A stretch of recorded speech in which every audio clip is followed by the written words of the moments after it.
विदुर की बहुत याद आती है और विदुर से मेरा समाचार कहना कि कृष्ण तुम्हें याद करते थे। हाँ, एक दिन युधिष्ठिर जी ने जाकर के कृष्ण के कक्ष में देखा, रात के 12 बज रहे थे। मेरे कन्हैया आंखें बंद करके समाधि में बैठे थे और नेत्रों से आंसू झर रहे थे।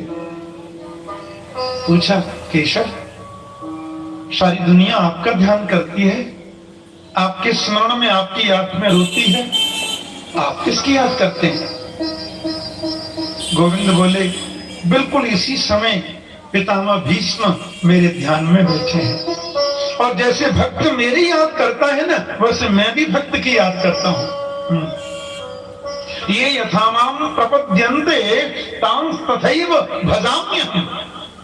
जैसे भक्त मेरा भजन करता है वैसे मैं भी उनका भजन करता हूं। तुम पुकार कर तो देखो।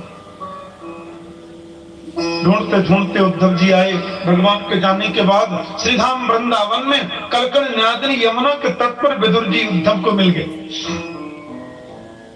विदुर जी हस्तिनापुर में भगवान के सुधाम गमन की बात बताकर लौट ही रहे थे, ये वृंदावन में मिल गए।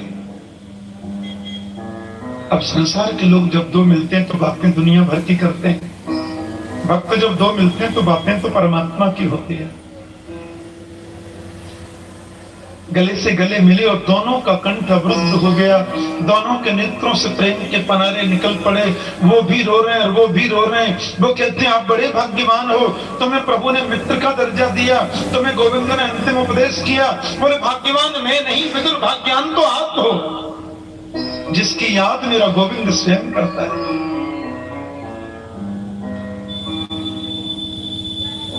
एक दादू महाराज हुए, दादू संत। उनके पास दर्शन करने एक सज्जन गए तो देखा वो पड़े हुए, हाँ, मस्ती में पड़े। बोले, महाराज आप क्या कर रहे हैं? बोले, करना क्या?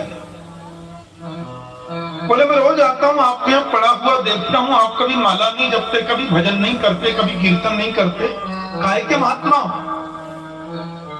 हाँ, दादू जी बोले कि माला जपहिन कर जपहिन, माला जपहिन कर जपहिन, जिहुआ जपहिन राम, मेरा सुमिरन हरि करे,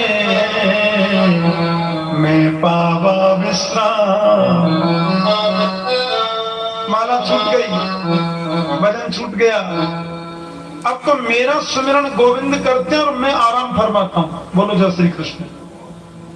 मेरा सुमिरन हरि करे, मैं पावा विश्राम। एक स्टेज वो भी आती है जब भगवान भक्त का सुमिरन करता है। विदुर उन्हीं भक्तों में से एक है। उद्धव जी महाराज के सन्मुख बैठे। उद्धव ने कहा, गोविंद ने तुम्हारी याद करी, कितने बड़े भाग्यवान हो, पुण्यात्मा हो। और संपूर्ण कृष्ण कथा सुनाई। बचपन से लेकर के सुधाम गमन पर्यंत गोविंद की सारी लीला महात्मा उद्धव ने विदुर को सुनाई। सुंदरता का वर्णन, उनकी करुणा का वर्णन, बाल चपल लीलाएं, गुरुकुल प्रवेश, द्वारिका, सारी लीलाएं सुनाई। फिर बोले, तुम्हें जो अंतिमोपदेश मिला था वो कहो ना। महात्मा विदुर जी मैत्रेय नाम के संत हैं, प्रभु ने उनसे कह रखा है कि आपके पास विदुर आए तो शंका का समाधान करना, आप ऋषि मैत्रेय के पास जाएं। विदुर जी महाराज सीधे मैत्रेय मुनि के पास हरिद्वार में आ रहे। अच्छा, पहले प्यार से बोलो जय श्री कृष्ण। मैत्रेय है ब्राह्मण पुत्र और विदुर है दासी पुत्र। मैत्रेय मुनि को जब ये प्रथम चला कि महात्मा विदुर मेरे यहां आ रहे हैं, अपने आश्रम के द्वार पर उनकी अगवानी करने गए।